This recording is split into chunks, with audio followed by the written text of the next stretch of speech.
Well, we're back again with yet another No Fluff analysis, and this time I'm going to be talking about the two new flame spirals added on the 11th of September 2020 UTC. Let's get straight to it with the first spiral added to the 4-star Flame Axe, Vanessa.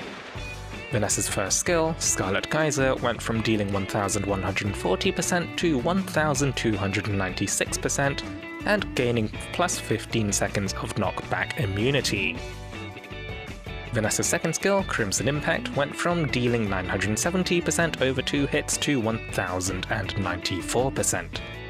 Her first ability of 40% 4-strike damage has now become Scarlet Warrior, giving her a unique 4-strike after her first skill, dealing 845% damage, or 1098% versus enemies with defense down debuffs.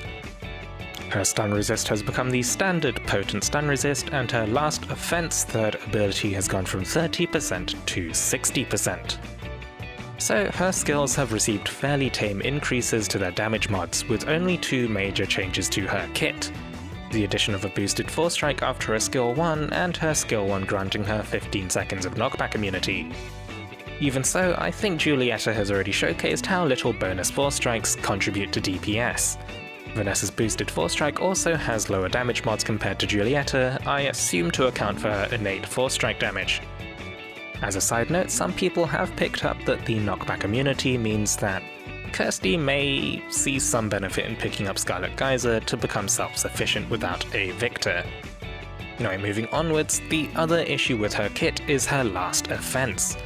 Being a short-term buff that can only be activated once per quest leads her to perform quite poorly over longer quests. Nonetheless, I think she's capable of dealing with all the other endgame content we have at the moment, albeit at a slower rate than most Flame adventurers. All in all, this Flame Spiral brings Vanessa close to the power levels of other existing Flame Spirals, Marth accepted. I personally wouldn't recommend spiraling Vanessa, but that's from my perspective as a veteran with Marth handling all of my flame needs. However, even for newer players, even the standard Prince when spiraled performs similarly. In the end, I think it'll come down to your personal weapon preferences. The second spiral added today is the 3-star Flame Sword, Marty. Marty's first skill, Spiral Hunter, went from dealing 682% to 908% and gaining Burn. His second skill, which used to grant a shield for 20% of his hit points, has also gained a 15% strength buff, which lasts for 15 seconds. Do note that the supposed lack of a duration is actually due to a translation or localization issue. The original Japanese descriptions does state that the strength buff only lasts for 15 seconds.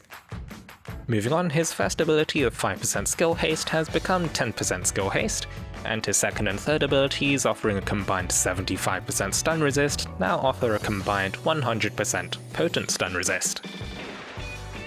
So, Marty's received a decent bump to the damage mods of his soul damaging skill, as well as the addition of Burn. This is, however, a bit of a double-edged sword. The prevalence of Burn within the Flame roster also brings the issue of affliction resistance and overburning. I think it would have been much more powerful if Marty received a slight bonus against burning enemies instead of inflicting Burn himself, but I suppose Cygames isn't looking to make every character perfect. The addition of a strength buff on his S2, with an SP cost of just under 6k, is also a welcome addition. I'm not entirely sure how useful the shield is, but if combined with Halloween Lowen's HP and defense buffs, it may very well absorb a few moderate hits in our current endgame fights. Overall, I think he's in a bit of a funny place. The sim favors strength buffers quite a bit, but given that Carl and Emma aren't typically seen, I don't think that Marty will really find much of a place post-Spiral either. Part of me wonders if Marty might fit into some auto teams for endgame fights, but I'll leave that to the more experimental players to discover. All in all, these additional spirals are a nice thing to have, but I don't believe they'll have any huge impact on the flame meta. Given that we've seen all elements of the Agito boss fights, however, there is a chance that a new set of bosses will be announced with the upcoming anniversary. So, once that comes, we'll have to re-evaluate all characters in a new context. Until then, I think I'll sit tight.